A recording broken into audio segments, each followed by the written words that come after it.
नमस्कार। न्यायशाला के इस नए सेशन में आज के इस सेशन में आप लोगों का फिर से मैं स्वागत करता हूं। न्यायशाला के आज के सेशन में मैं एक थोड़ी सी हट के बात करूंगा।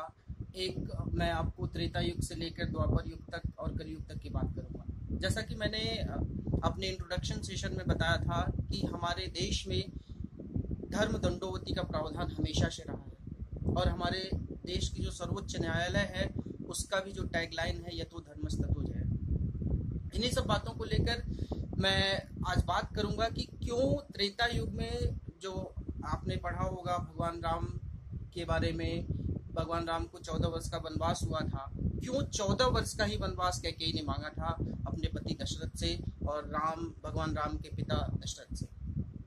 उसके बाद अगर मैं द्वापर युग की बात करूं तो क्यों द्वापर युग में महाभारत में पांडवों को 13 वर्ष का वनवास हुआ था। 12 वर्ष का वनवास और 1 वर्ष का अज्ञातवास क्यों हुआ था। वो 13 वर्ष की जगह 14 वर्ष भी मांग सकता था, शकुनी 15 वर्ष भी मांग सकता था या 10 वर्ष मांग सकता था, या कैकेयी 14 वर्ष की बजाय 15 वर्ष 20 वर्ष भी वनवास राम का मांग सकती थी, लेकिन उन्होंने क्यों नहीं मांगा। उसके पीछे एक वजह है, उसके पीछे एक रीजन है, और जो कि आज भी फॉलो हो रहा है। वो कैसे फॉलो हो रहा है वो मैं आपको बताऊंगा। कि अगर आपने सुना होगा एडवर्स पोजीशन के कुछ जजमेंट के बारे में।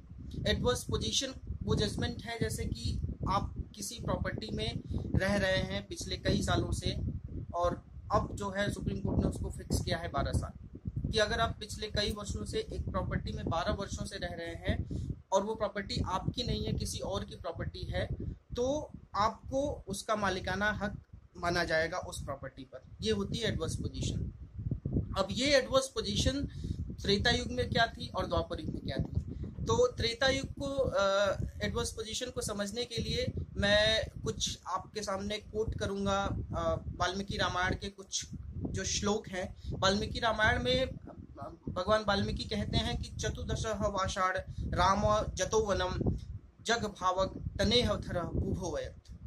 मतलब कैकेयी और उनका मंथरा का संवाद है ये। मंथरा कहती है कि अगर राम को तुम 14 वर्षों के लिए वनवास भेज दोगी, चतुर्दशः वाषाढ़ रामो जतो वनम, अगर राम को तुम 14 वर्षों के लिए वनवास भेज देती हो तो जा भवग तनेह थरः बुभोवयत्। मतलब देश में जो रहने वाले लोग हैं उनके मन में भरत के प्रति अफेक्शन हो जाएगा, भरत के प्रति प्यार हो जाएगा।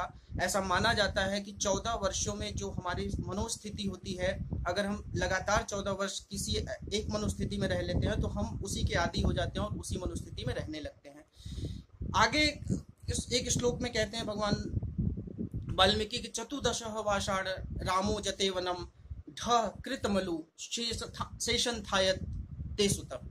मतलब कहते हैं कि अगर 14 वर्ष के लिए अगर आपने वनवास में राम को भेज दिया तो ढ कृतमलु शेषन थायत ते सुतम, मतलब तुम्हारे पुत्र को, तुम्हारे पुत्र भरत को शेष वर्षों के लिए भी राजगद्दी मिल जाएगी। अगर तुम 14 वर्ष के लिए भेज देती हो, मतलब 14 वर्ष से अगर स्थगित कर देती हो राम को गद्दी से बैठने के लिए, तो आगे के वर्षों में भी एडवर्स पोजीशन के हिसाब से वो 14 वर्ष के बाद भी अयोध्या की गद्दी राम को नहीं बल्कि भरत को मिल जाएगी। तो ये एक वजह थी, और वो एडवर्स पोजीशन जो है त्रेता युग से घटकर 13 वर्ष हो गई द्वापर युग में और आज 12 वर्ष हो गई कलयुग में। तो ये एडवर्स पोजीशन जो हमने आज इम्प्लीमेंट करते हैं या सुप्रीम कोर्ट कुछ जजमेंट देती है अपने एडवर्स पोजीशन के आधार पर, वो एडवर्स पोजीशन हमारे त्रेता युग में भी था।